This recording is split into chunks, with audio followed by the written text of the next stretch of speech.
بالخصوص मेरे उन बहन भाइयों के लिए है जो अपने महबूब की मोहब्बत में तड़प रहे हैं, परेशान हो रहे हैं और उनका महबूब उनकी तरफ देखना भी पसंद नहीं करता और वो चाहते हैं कि जिस तरह वो तड़प रहे हैं इस तरह उनका महबूब भी उनकी मोहब्बत में तड़पे।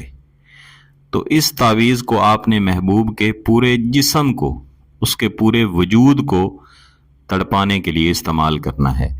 यानी आपके महबूब का सर, उसकी आंखें, उसका जिगर, उसका दिल, उसके जिस्म का कोई ऐसा हिस्सा नहीं होगा जो आपकी मोहब्बत में तड़प ना रहा हो, आपको याद ना कर रहा हो, और उसके जिस्म के ये सारे हिस्से उसको मजबूर कर देंगे कि वो आपकी तरफ मुतवज्जे हो और आपके साथ अपनी मोहब्बत का इजहार करे। बिलखसूस मेरी ऐसी बहनें जिनके शौहर उनसे नाराज़ हैं, या ऐसे लोग जिनके मोहब्बत करने वाले, जिन्होंने शादी के वादे किए, वक्त गुजारने के वादे किए, निकाह करने के वादे किए, लेकिन फिर किसी वजह से उन्हें छोड़ के चले गए, वो इस तावीज़ को एक बार ज़रूर तैयार करें। बड़ा ही आसान इसका तरीका है। इसको तैयार करने के लिए सबसे पहले आपने एक सफ़ेद कागज़ लेना है। जिस तरह सफ़ेद कागज़ आपके सामने मौजूद है, इसके ऊपर आप सबसे पहले यहाँ पे एक सर बनाएंगे इस तरह से। इसके नीचे आपने अंदाज़न अपने महबूब का एक धड़ तैयार कर लेना है। इसके लिए कोई ख़ास या स्पेशल आपको ड्राइंग करने की ज़रूरत नहीं है। बस आपने अंदाज़न ये तैयार करना है कि ये आपके महबूब का सर है और ये आपके महबूब का धड़ है। जो सर वाला हिस्सा है, यहाँ पे आपने महबूब का नाम लिख लेना है। तो मैं यहाँ पे फ़लाँ लिख देता हूँ। तो जब भी मैं किसी वीडियो में फ़लाँ बोलूँ तो इसका मतलब है कि आपने यहाँ पे महबूब का नाम लेना है। इसके साथ आप चाहें तो महबूब की वालदा का नाम भी लिख सकते हैं, लेकिन लिखना ज़रूरी नहीं है। इसके बाद यहाँ पे आपने एक छोटा सा निशान बनाना है और इसके लिए आपने ये तसव्वुर रखना है कि ये महबूब का दिल है। यहाँ भी कोई ड्राइंग करने की ज़रूरत नहीं है, बस आपने एक निशान बना लेना है। इसी तरह महबूब के जिस्म के दीगर अज़ा, जैसे उसका जिगर है या उसके बाजू हैं या उसकी टांगें हैं, इस तरह उसके जिस्म के मुख्तलिफ अज़ा के आपने निशान सिर्फ बना लेने हैं। इसके बाद आप इसी के जिस्म में थोड़ा सा हिस्सा इस तरह खाली छोड़ेंगे और इसके अंदर आप ये नक्श, ये तावीज़ लिखेंगे, जो कि एक नूरी नक्श है, नूरी तावीज़ है। या हलीमो, या करीमो, या अलियो, या अलियो, या बाकियो, या बाकियो। तो साथ साथ मैं बोल भी रहा हूँ ताकि जो लफ्ज़ मैं बोल रहा हूँ या जो लफ्ज़ मैं लिख रहा हूँ आपको उसकी समझ भी आ जाए कि दरअसल जो लफ्ज़ मैंने लिखा है ये है क्या। या अल्लामुल गयूब हफ़्ज़हू अल किताब।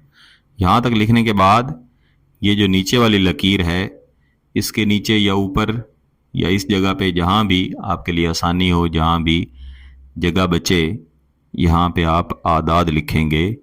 1 1 8 9 1 9। ये मुख्तलिफ मुक्कलाती आदाद होते हैं जिन्हें अजीमतों से, जिन्हें मुख्तलिफ आयात से निकाला जाता है। 8 8 9 तोए तोए, और इसके आगे आप इस तरह बराबर का निशान बना देंगे। अगर आपने ये आदाद यहाँ नीचे लिखे हैं तो फिर आप बाकी की जो इबारत है इस ऊपर वाले हिस्से पे लिखेंगे, और अगर आपने ये आदाद ऊपर लिखे हैं तो बाकी की इबारत आप नीचे लिखेंगे। इसमें इस तरह का कोई कानून नहीं है कि आपने कौन से आदाद कहाँ पे लिखने हैं, लेकिन ये दरमियान वाली इबारत मैंने जहाँ पे लिखी है आपने ऐन इसी जगह पे लिखनी है। यहाँ पे मैं लिखूँगा अलहुब फुलां بن فلاں، اس فلاں کا مطلب ہے محبوب کا نام۔ اگر محبوب مرد ہے تو آپ لکھیں گے بن، اگر محبوب عورت ہے تو آپ لکھیں گے بنت۔ اور اس سے اگلا جو فلاں ہے یہ محبوب کی والدہ کا نام ہے۔ اس کے آگے آپ لکھیں گے الحب، یہاں پہ لکھیں گے فلاں، اس فلاں کا مطلب ہے آپ کا نام، اور اگر آپ عورت ہیں تو آپ بنت لکھیں گی اور یہاں پہ آپ لکھیں گی فلاں۔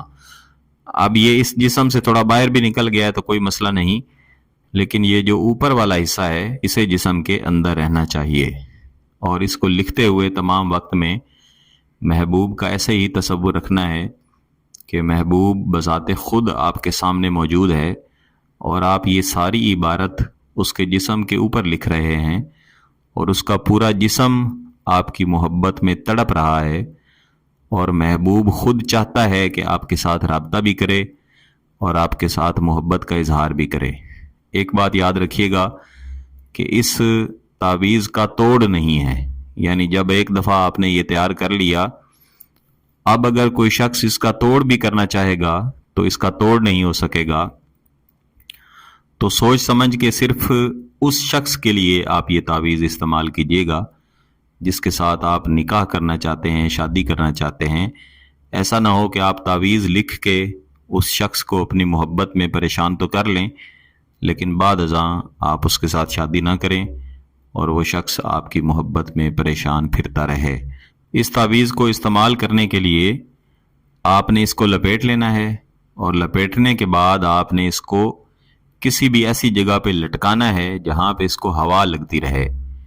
اگر کسی درخت کے ساتھ لٹکائیں تو کوشش کریں کہ ایسا درخت نہ ہو جس کے پھل کڑوے ہوں، ایسا درخت ہو جس کے پھل میٹھے ہوں، تو جتنا عرصہ اس کو ہوا لگتی رہے گی اتنا عرصہ محبوب بھی آپ کی محبت میں تڑپتا رہے گا، پریشان ہوتا رہے گا۔ اس پر بارش کا پانی بھی پڑ جائے تو کوئی مسئلہ نہیں، کم از کم 7 دن اس کو وہاں پہ ضرور لٹکے رہنا چاہیے۔ اس کے بعد چاہیں تو آپ اسے اتار کے کہیں پہ دفنا بھی سکتے ہیں۔ آپ سے گزارش ہے کہ چینل کو ضرور سبسکرائب کر کے گھنٹی کا بٹن دبا دیجیے گا۔ میں نے ویڈیو میں واٹس ایپ نمبر دے دیا ہے، کسی بات کی سمجھ نہ آئے آپ چاہیں تو کمنٹ کر لیں، چاہیں تو واٹس ایپ کر دیں۔ بہت بہت شکریہ، اللہ حافظ۔